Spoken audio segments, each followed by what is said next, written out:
Hi, this is Dr. Perry Carpenter. I'd like to thank you for taking the time to join me on this week's video. On this week's video, we're beginning a brand new series entitled the QME Clinical Rounds, or the Neuromusculoskeletal QME Evaluator. And in this series, I want to share with you a variety of very common neuromusculoskeletal conditions that you're going to encounter in your evaluation practice as a qualified medical evaluator.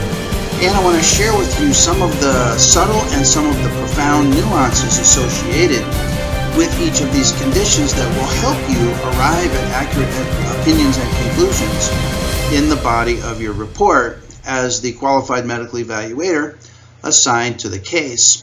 And these are conditions that are frequently involved in industrial injuries. These are injuries and conditions that you're going to encounter frequently as a qualified medical evaluator. And these are injuries and conditions with which you must be intricately and exquisitely familiar with in order to make the correct and accurate determinations in each and every case. And in this program, I'm going to share with you some clinical aspects of these conditions, ranging from the history that would be associated with each of these conditions, physical examination findings that would be associated and pathognomonic for each of these conditions, what types of limitations to activities of daily living would be associated with these particular injuries and conditions, and also diagnostic study findings that you would expect to be both normal and abnormal in the presence of bona fide injuries and conditions as described in the course of this program. So I have a fascinating program for you that's going to take you all the way back to some of your clinical training. And this is a bit of a departure for us in this program where we move a little bit away from the standard workers' compensation laws and rules and regulations that we've been discussing in other programs and get back into some clinical and doctor-oriented type of clinical material, which I'm hoping that you will find very, very enjoyable. And in today's session, I want to talk to you about a condition that you're going to very commonly see in your evaluation practice as a qualified medical evaluator, and that has to do with carpal tunnel syndrome and carpal tunnel syndrome-like types of conditions. And I want to share with you some of the critical features for which you must be acutely attuned, both in the history taking and physical examination section of your face-to-face evaluation, so that you can arrive at true and accurate determinations regarding AOE-COE, regarding permanent impairment, and regarding apportionment of any permanent impairment for those examinees who are claiming symptoms that appear to be consistent with carpal tunnel syndrome. Okay, so with that as our introduction, let's begin today's discussion in session number 1 of our new series entitled Clinical Rounds for the Qualified Medical Evaluator. And today we're talking about carpal tunnel syndrome and the quote-unquote flick sign. Okay, so let's begin today's discussion about carpal tunnel syndrome. And I want to share with you today a very important clinical observation known as the flick sign.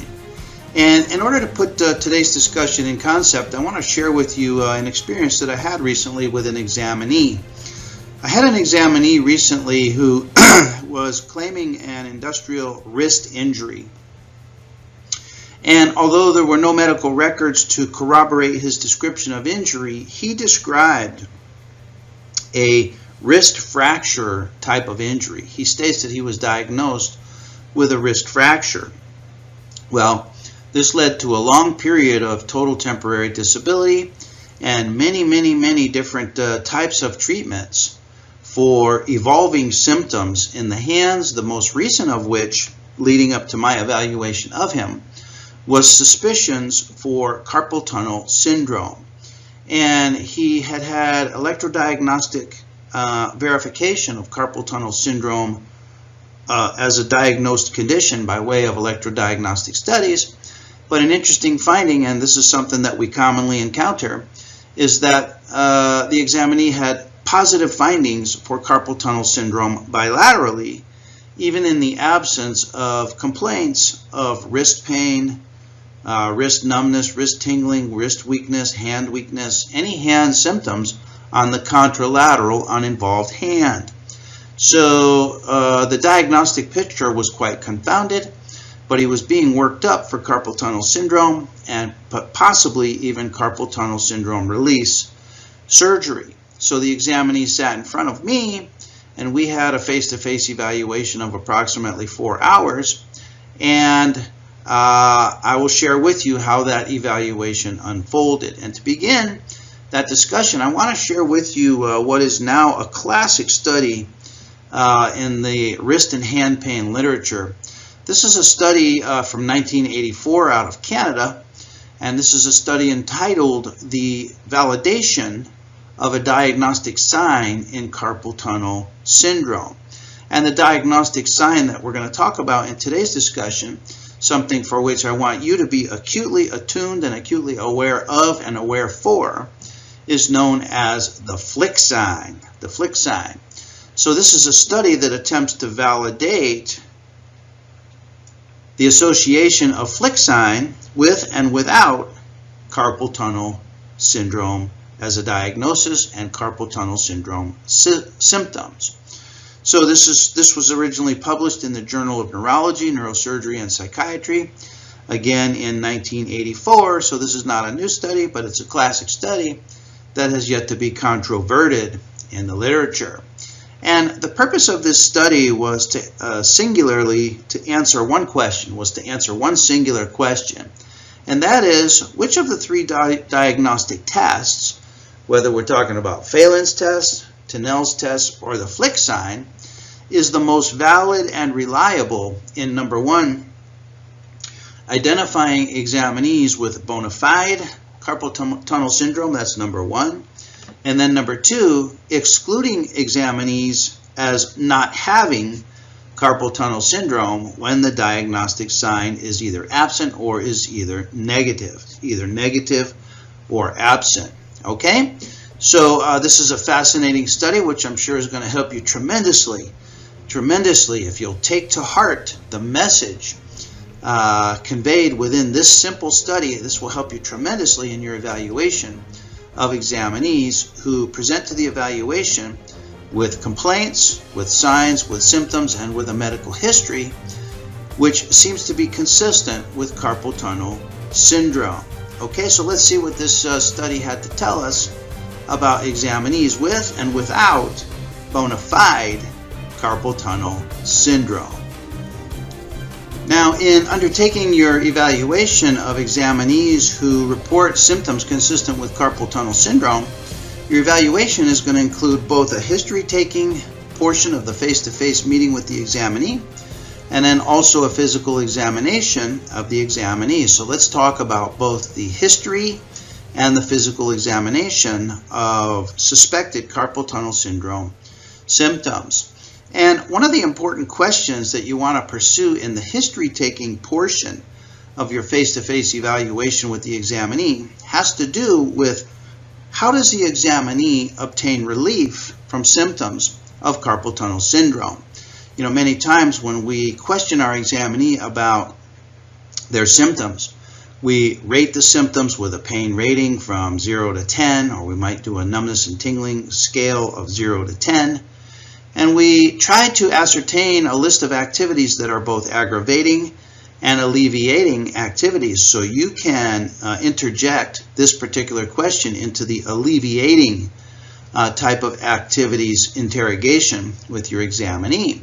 You want to ask your examinee a very simple question, and this is a question that was elucidated and elaborated in this particular study, the validation of a diagnostic sign in carpal tunnel syndrome. So the researchers found that this was a particularly relevant, a particularly poignant question in terms of ascertaining the presence or the absence of a bona fide carpal tunnel syndrome condition. And that condition is that question is very simple. You would ask your examinee, after the examinee has told you all about their symptoms, you would ask the examinee, what do you actually do with your hands when your carpal tunnel syndrome symptoms are at their worst? In other words, what types of maneuvers or activities or things can you do to gain relief from the symptoms of your carpal tunnel syndrome condition?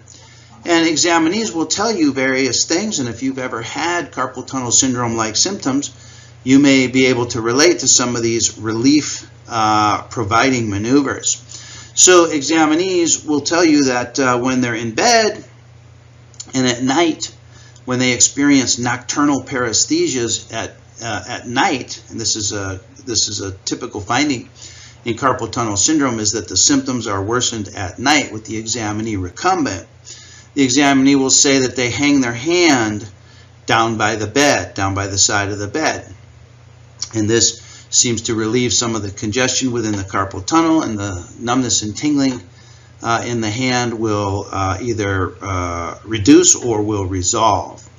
Examinees will tell you that they sometimes slap their hand against the thigh to increase the proprioceptive input from the hand and from the wrist, and somehow influence pain gating in the spinal cord. Okay, so this is a proprioceptive type of relief maneuver, as is massaging the unaffected hand. Massaging the unaffected hand creates a proprioceptive barrage into the spinal cord, creating some gating of pain and some gating of the discomfort associated with the numbness and tingling, and preventing those noxious stimuli, sensory stimuli, from reaching perception up in the higher brain centers.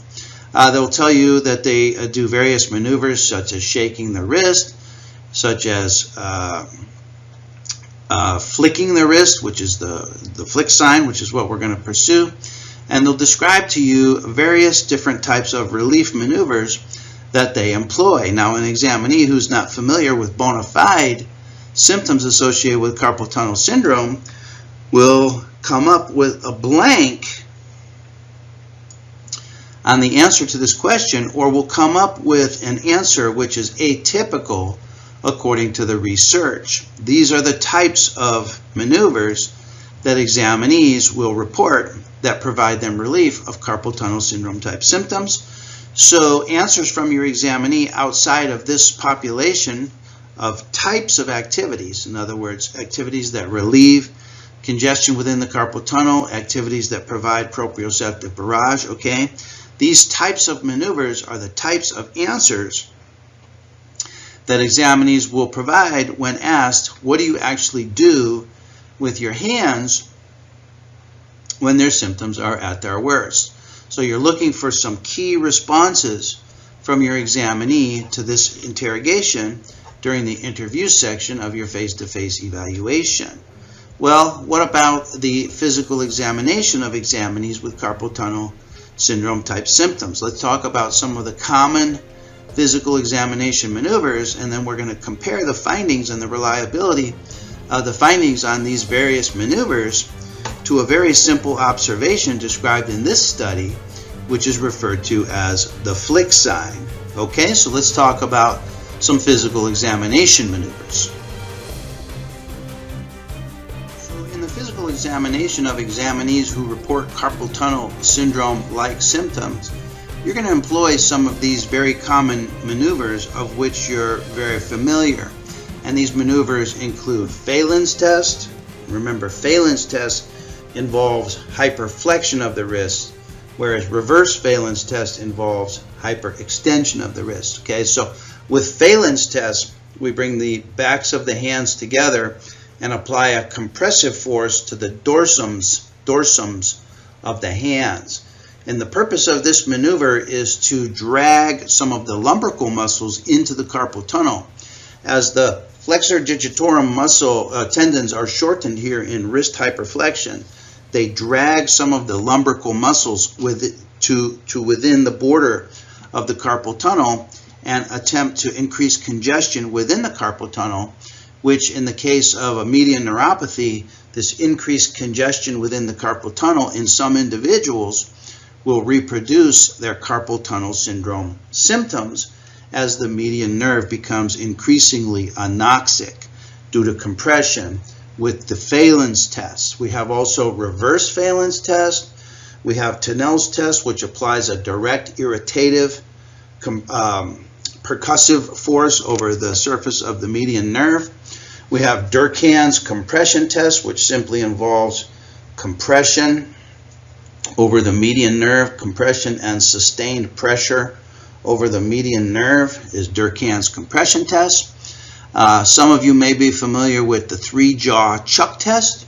In order to perform the three-jaw chuck test, you take the examinee and you ask the examinee to take all of their fingers, including the thumbs and the tips of all fingers, and squeeze those very tightly, using the tendons in the wrist to contract and tighten down the tips of the fingers. And then the examinee employs wrist and finger hyperflexion while maintaining tight tension on the fingers. And again, this contraction of the tendons, the 9 tendons that go through the carpal tunnel, this attempts to increase congestion within the carpal tunnel, in which case it may provoke symptoms in the presence of a median neuropathy. So that's a three-jaw chuck test. And then some of you may be familiar with the square wrist sign. This is a physical examination objective measurement that's obtained in the examination. This is described in the ACOM guidelines. I typically obtain this measurement by using a sliding 2-point discriminator aesthesiometer instrument from baseline. And this is an excellent instrument to obtain these measurements because it allows you to obtain a width of the wrist, a very precise width of the wrist measurement here, measuring from styloid process to styloid process. The radial and ulnar styloid processes, that's the width of the wrist. And then also measuring the thickness of the wrist in this direction here, from volar surface on the bottom, to dorsal surface on the top, to get a width of the wrist measurement. And according to the ACOM guidelines, ratio of the thickness of the wrist divided by the width of the wrist should be less than 0.7. In other words, the thickness of the wrist should be no more than about 7/10 of the width of the wrist. I'm sorry, the thickness of the wrist should be no more than about 7/10 of the thickness of the wrist. And as congestion in the carpal tunnel increases, the width of the wrist increases, and this measurement would correspondingly increase and drive the ratio of wrist width to wrist thickness closer to 1. So this is one of the truly objective findings that we have, the square wrist sign, whereas the other physical examination maneuvers that we employ largely rely upon examinee subjective input, correct? So we use a combination of subjective tests, and the square wrist sign is one of the truly objective tests that we can employ. Well, we can also employ a variety of sensory and motor tests associated with the median nerve, and so let's take a look at some of those. So the AMA guides give us some direction on both motor and sensory testing in suspected cases of carpal tunnel syndrome, and this involves the motor and sensory testing of the median innervation down into the hand below the wrist. So according to the AMA guides, here are the 3 tests associated with the median nerve, and those include the actions of thumb abduction using the abductor pollicis brevis muscle, and you can see the abductor pollicis brevis muscle acting there, right down in here. Also the opponent's pollicis, which is tested by having the examinee bring their thumb into thumb opposition and bringing the minimal digit, the digiti minimi, also into opposition, and then pulling against the thumb in opposition. Make sure to not pull against the pinky in opposition, rather just stabilize at the pinky, but the major testing force is applied to the thumb versus the pinky to test the opponens pollicis, which is innervated by the median nerve. And then finally, thumb flexion strength through testing of the flexor pollicis brevis muscle. And the flexor pollicis brevis muscle in the hand flexes the metacarpal phalangeal joint of the thumb. This joint here, so the thumb flexion test is applied here below the interphalangeal joint to test thumb flexion at the metacarpal phalangeal joint. If you test thumb flexion at the interphalangeal joint in this fashion, you're testing the flexor pollicis longus. The flexor pollicis longus is also innervated by the median nerve, but it's innervated by the anterior interosseous branch of the median nerve, which comes off of the median nerve proximal to the carpal tunnel, so is not affected in examinees with a median neuropathy at the carpal tunnel. Other median neuropathies that affect the median nerve more proximally could affect thumb flexion at the interphalangeal joint, but for examinees with suspected carpal tunnel syndrome, you want to test it at the metacarpal phalangeal joint versus the interphalangeal joint. Okay, so this is the motor testing of the median nerve. And then the sensory testing of the median nerve is going to involve sensory testing of both the radial aspect of the digit and the ulnar aspect of the digit. So there's a radial aspect, this is the ulnar aspect, radial, ulnar, and radial aspect of the ring finger. We don't test the ulnar aspect of the ring finger because that's innervated by the ulnar nerve, but for each of these 3.5 fingers, we want to test both the radial surface, the ulnar surface, using both light touch and 2-point discrimination testing. So here's a listing of sensory examinations for the median nerve below the carpal tunnel, and you can import this into your physical examination template to make sure that you capture the findings on all of these sensory tests for both light touch using your Semmes Weinstein monofilaments, and then also 2-point discrimination, which should be no more than about 4 millimeters on each of these radial and ulnar surfaces of the first 3.5 fingers of the hand. Okay, so we have all these physical examination maneuvers and these procedures that we employ in the assessment of carpal tunnel syndrome, but let's now go back to our study from Canada regarding the validation of a diagnostic sign, and let's see which of these diagnostic signs, whether it be positive findings on Phalen's test, positive findings on Tinel's test, positive findings on three-jaw chug test, whether it be a square wrist sign with a wrist ratio of greater than 0.7. In other words, which of these signs, which of these findings are most reliable for an active, symptomatic, and bona fide carpal tunnel syndrome condition? Well, let's go back to our study and see what our study has to say about the validity and reliability of these various diagnostic signs. So what they did in this study is they went through the literature associated with these particular physical examination signs, and they found that with regards to the Tinel sign, they found that a positive Tinel sign was found in one study, was found in 89% of cases. Another study reported a positive Tinel sign in 60% of cases. Another 45%, 44%, 27%. One study found a negative positive Tinel sign in 0% of actual bona fide carpal tunnel syndrome diagnosed examinees. And they stated that because the findings were all over the board, in other words, the findings were not very reliable for the presence of a bona fide carpal tunnel syndrome condition, and because this sign may occur in normal subjects, that they found that the Tinel sign was a poorly reliable or not a very reliable finding in cases of bona fide carpal tunnel syndrome. They found that the Phalen sign,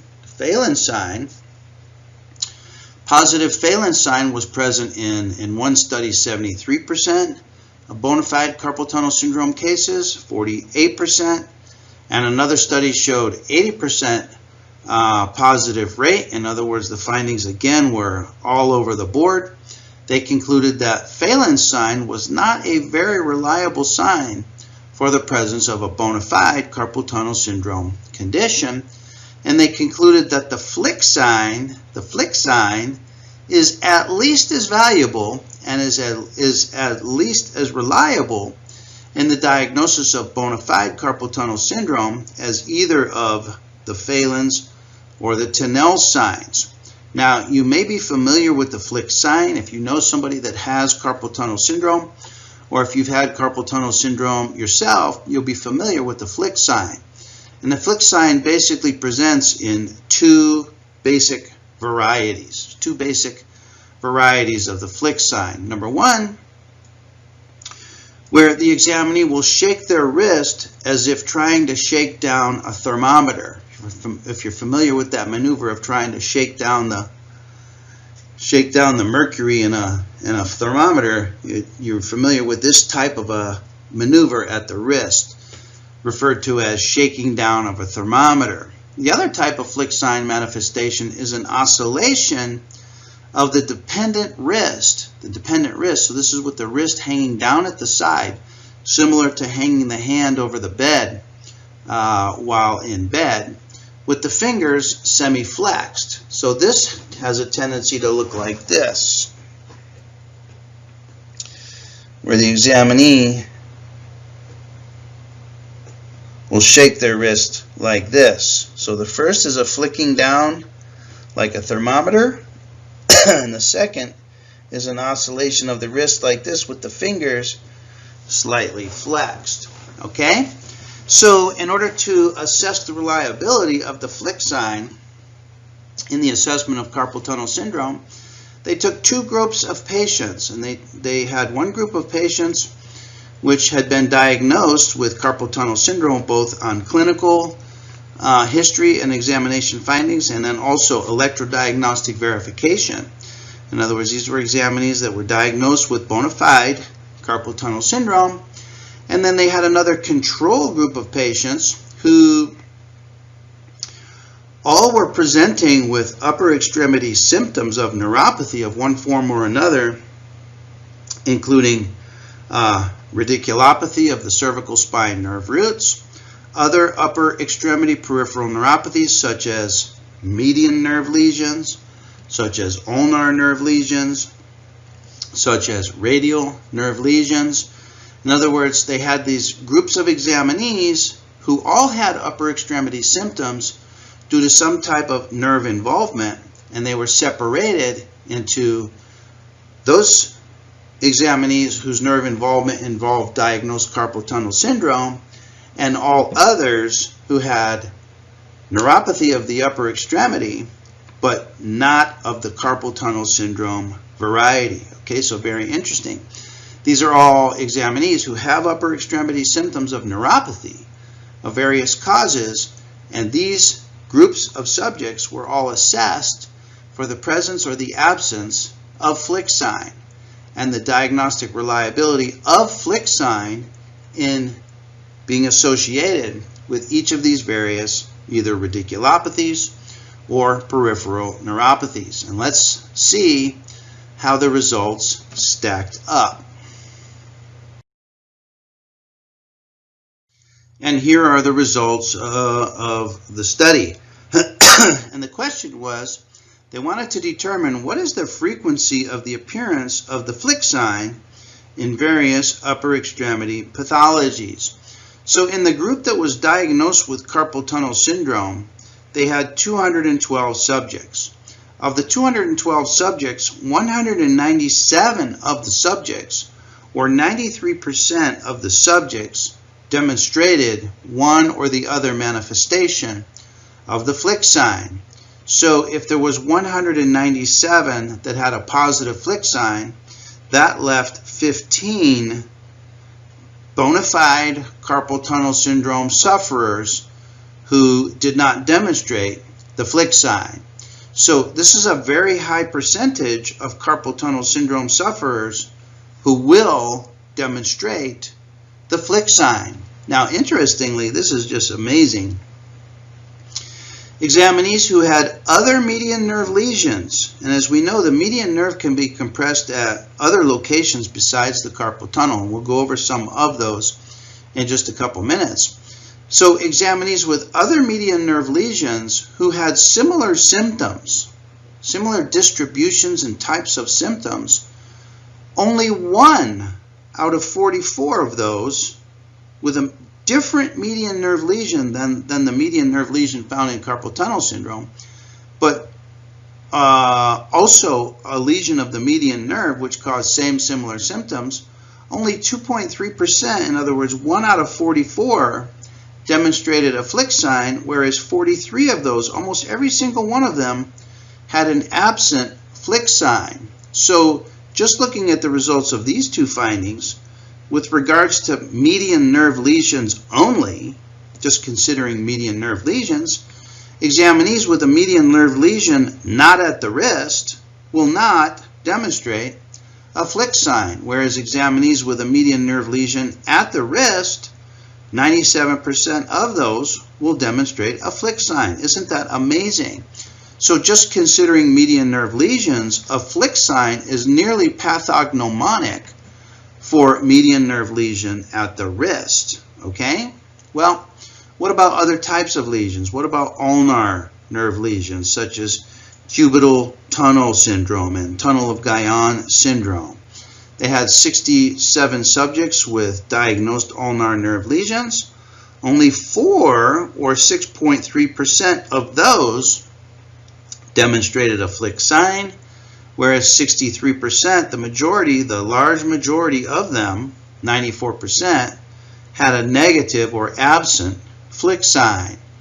Examinees with thoracic outlet syndrome had a 7.8% presence of the flick sign, and they had a 92%, or 38 subjects out of 41, who had a negative flick sign. And examinees who were diagnosed with cervical radiculopathy, 32 subjects, not a single one of them demonstrated a flick sign. Every single one of them had an absent flick sign. So imagine this. Imagine an examinee with C6 radiculopathy. C6 dermatome, as we know, goes down into the thumb and the index finger and will cause symptoms similar to carpal tunnel syndrome. Or C7 radiculopathy down into the middle finger would cause similar distribution of symptoms as carpal tunnel syndrome. But it's fascinating. Even though the symptoms and the distribution of symptoms is similar, none of the examinees, when the lesion is high up in the neck, in other words, is a radiculopathy versus a peripheral neuropathy, none of them exhibited a flick sign. So we can see by the results of this chart that a flick sign is pathognomonic for median nerve lesion at the wrist, which we refer to as carpal tunnel syndrome.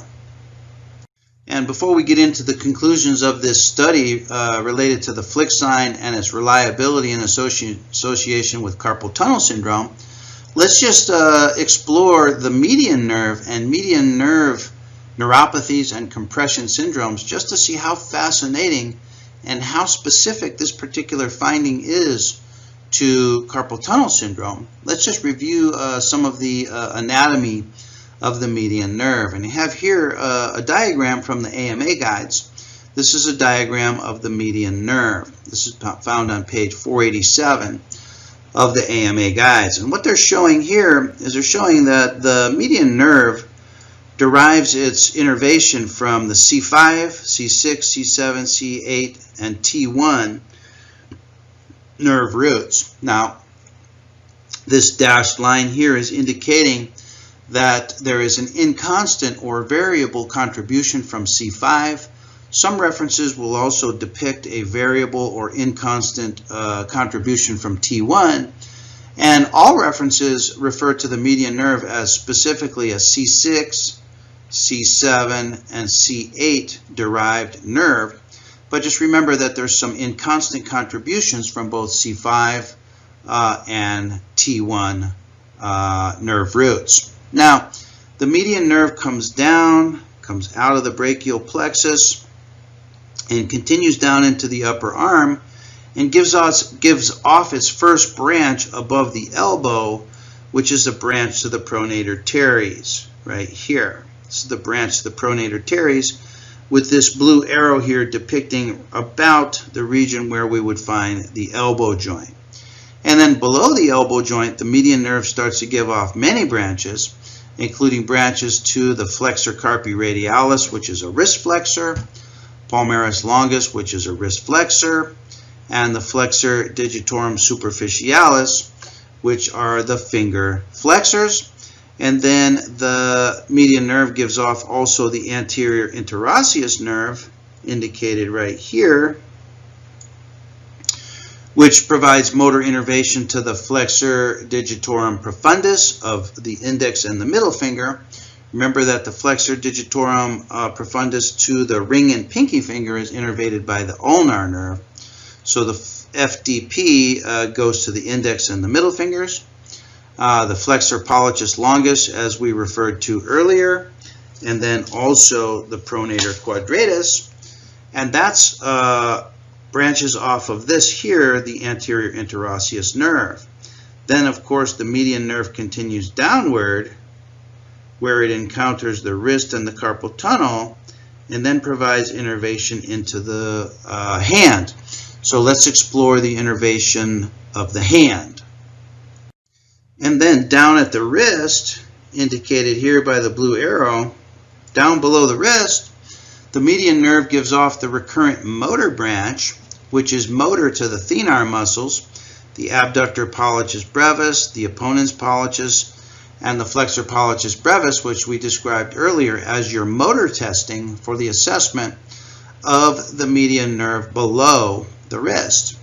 And then it also gives off the sensory branches to the first web space, which provides sensation to both the radial and ulnar surfaces of the thumb and to the radial half of the index finger.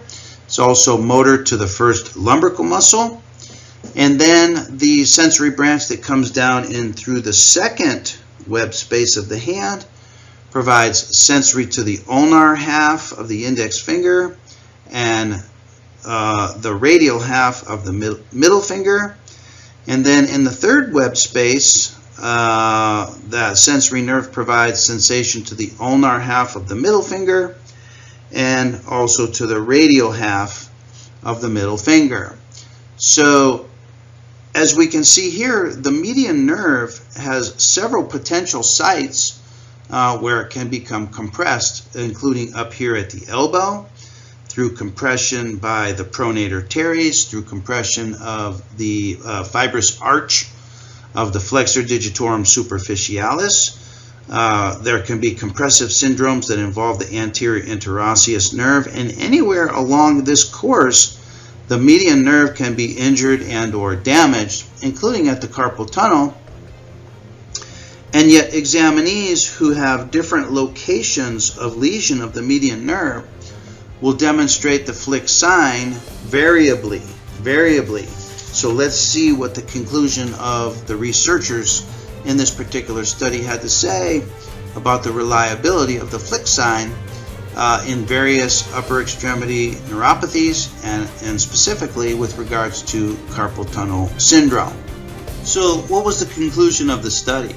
They found that in assessing the reliability of the flick sign in the assessment of bona fide carpal tunnel syndrome, they took a look at the false negative rate. The false negative rate deals with the number of patients who have carpal tunnel syndrome but who do not show the flick sign, the false negative rate. So remember, there was 15 examinees or 15 patients who were diagnosed with bona fide carpal tunnel syndrome who did not exhibit the flick sign. 15 divided by 217, which was the total number of diagnosed carpal tunnel syndrome sufferers. 15 into 217 is 7.1%. The flick sign had a false negative rate of 7.1%. So very low false negative rate, very low. In other words, there's going to be a low number of people with carpal tunnel syndrome who do not exhibit the flick sign. Let me say that again. There will be a very low number of people who actually have bona fide carpal tunnel syndrome who do not exhibit the flick sign. And I talked to you earlier about an examinee who I sat with recently for over 4 hours, and during the entirety of the 4 hours, despite multiple complaints of symptoms consistent with carpal tunnel syndrome, never once did I observe even one of the two manifestations of the flick sign. There was never any shaking down of the thermometer. There was never any oscillation of the hand with semi-flexed fingers. So the flick sign has a very low false negative rate. In other words, it's a very reliable finding.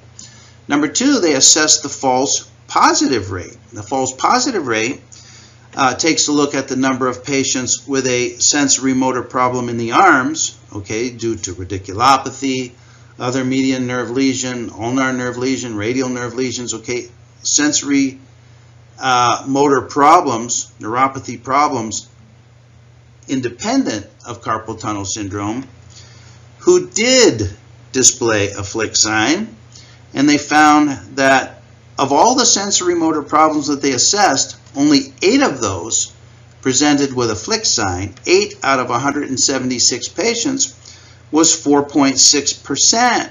So this is the false positive rate. This rate tells us that examinees who have sensory motor neuropathy problems in the upper extremity not due to carpal tunnel syndrome, very, very, very few will display a flick sign. So the flick sign is very, very reliably associated specifically with carpal tunnel syndrome. Even in those examinees who have other median nerve lesions, other median nerve compressive lesions, not at the wrist, even those, even though it's the same nerve, even those will not present with a flick sign. So it's a very, very reliable finding for carpal tunnel syndrome. And as I said, I had an examinee who I sat with who at no point in time demonstrated a flick sign. Now I need to tell you that I'm familiar with the flick sign. My wife demonstrates a flick sign multiple times throughout the course of a day. She doesn't complain of carpal tunnel syndrome symptoms except when they're at their worst, and she has not received treatment for carpal tunnel syndrome. But in the mornings, in getting around and in preparing food and getting around the house, I will see her do this shaking of the wrist, oscillating of the wrist with semi-flexed fingers on multiple occasions as she gets her hands going and gets them warmed up and gets that numbness and tingling to resolve. So I've observed this in her for years. And at no point in time in my time with my examinee, while he reported ongoing numbness and tingling in his hands, even as we sat together, at no time did I observe a positive flick sign. So I encourage you to be acutely attuned and acutely aware of this particular finding, both in interview with your examinee and then also during your examination, your physical examination with your examinee, to observe for the presence or the absence of this particular physical finding. So doctors, I hope this helps you. Here's the bottom line. Here's the bottom line, and here's the take-home message. And here's what you can rely upon in providing your opinions and conclusions in those cases where examinees are reporting symptoms that seem to be consistent with carpal tunnel syndrome. When you have a patient or an examinee who has a neurologic problem affecting the arm, okay, from any cause, if the flick sign is positive, sign is positive, the chance of carpal tunnel syndrome as a cause of that flick sign or as a cause of their symptoms is 96%. And that number is derived by taking the number of carpal tunnel syndrome diagnosed subjects who has a positive flick sign divided by the number of subjects that had a positive flick sign all totaled. Of those, 96% of those positive flick signs come from those diagnosed with carpal tunnel syndrome. Carpal tunnel syndrome. A very high percentage of subjects who demonstrate a flick sign will have bona fide carpal tunnel syndrome. If the flick sign is negative, in other words, there's no observation of shaking down a thermometer, there's no observation of oscillation of the hand and fingers, the chance of carpal tunnel syndrome as a cause of their symptoms is very low. It's only 7.9%, and that is determined by taking the number of subjects with carpal tunnel syndrome who do not have a flick sign divided by the number of subjects with all pathologies who do not have a flick sign, and only 7.9% of those with a negative flick sign will be bona fidely diagnosed with carpal tunnel syndrome. So a very, very low rate. What this tells us is that the flick sign is very reliable in identifying subjects who do and subjects who do not have carpal tunnel syndrome, and I myself relied upon this finding, this observation, or the absence of this observation, the absence of a flick sign in my examinee, to conclude that the symptoms, whatever symptoms the subject was describing, those symptoms were not due to bona fide carpal tunnel syndrome due to the absence of a flick sign during my over 4 hours of observation face-to-face with the particular examinee. So the key inquiry, the key interview question in your history-taking portion of your face-to-face evaluation is, what do you do with your affected hand when the symptoms are at their worst?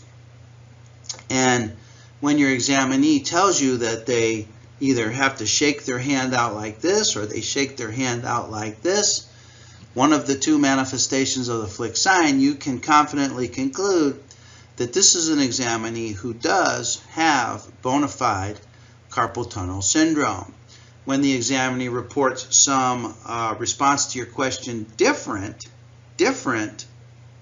than a flick sign, different than a flicking movement, you can confidently conclude, based upon the outcome of this particular study, you can confidently conclude, and you can rely upon this finding, that those symptoms must be due to some condition other than carpal tunnel syndrome. So doctors, I hope this helps you.